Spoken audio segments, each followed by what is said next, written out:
Hello friends, मैं Rakesh Soni centre for electronic governance Jaipur से। दोस्तों, आज के लेक्चर नंबर 36 में हम बात करेंगे कुछ और कमांड्स की जो कि हैं इंपोर्ट एंड एक्सपोर्ट। ये कहाँ पे यूज़ कर सकते हैं, किस तरह से यूज़ होंगे, इसके कितने कितने ऑप्शन हैं, ये सारी चीज़ें हम इस लेक्चर में डिस्कस करने वाले हैं। तो आइए देखते हैं। सबसे पहले import command.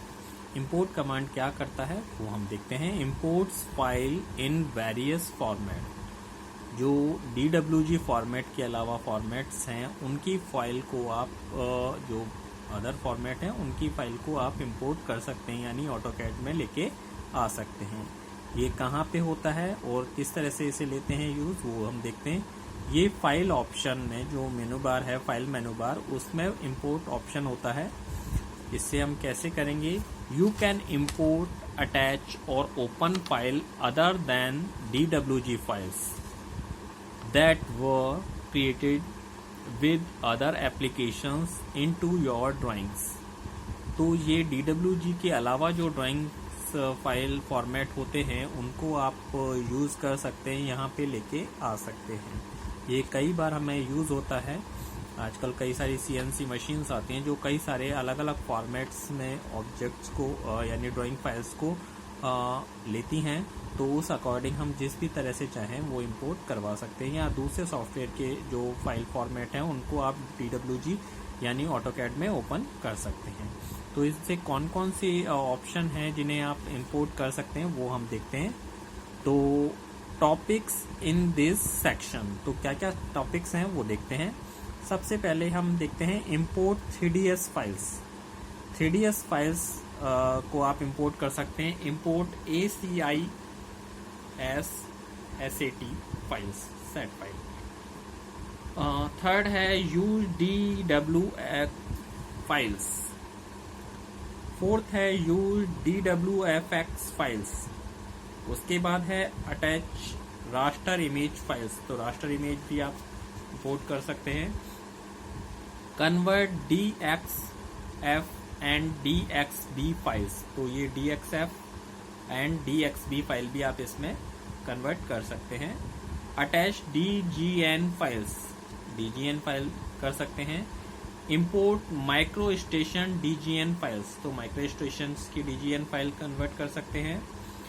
Manage transition mapping setups, ये भी आप कर सकते हैं। इसके अलावा है इंसर्ट WMF फाइल्स, तो ये सभी फाइल फॉर्मेट हैं जिन्हें आप ऑटोकैड में लेके आ सकते हैं। चलिए अब आगे देखते हैं एक्सपोर्ट क्या होता है और इसके कितने ऑप्शन होते हैं, वो सारी चीजें हम देख लेते हैं एक बार। Export saves object to other file format, तो यहाँ पे आप दूसरे फाइल फॉर्मेट में अपनी ड्राइंग फाइल को सेव कर सकते हैं, यानी दूसरे सॉफ्टवेयर में भेजने के लिए आप इस फाइल फॉर्मेट में बदलने के लिए आप ये कर सकते हैं। ये भी आपको फाइल मेनू बार में ही एक्सपोर्ट करके ऑप्शन होगा, वो आप उसके अकॉर्डिंग ये कर सकते हैं। अब ये देखते हैं ये किस तरह से होता है। If you need to use the information from a drawing file in another application, you can convert it to a specific format by exporting it। तो आप दूसरे फाइल फॉर्मेट में एक्सपोर्ट करने के लिए इसको यूज कर सकते हैं, जाकि आप उसे अनदर मतलब दूसरी एप्लीकेशन में ओपन कर सकें। तो इस तरह से करके आप एक्सपोर्ट कर सकते हैं।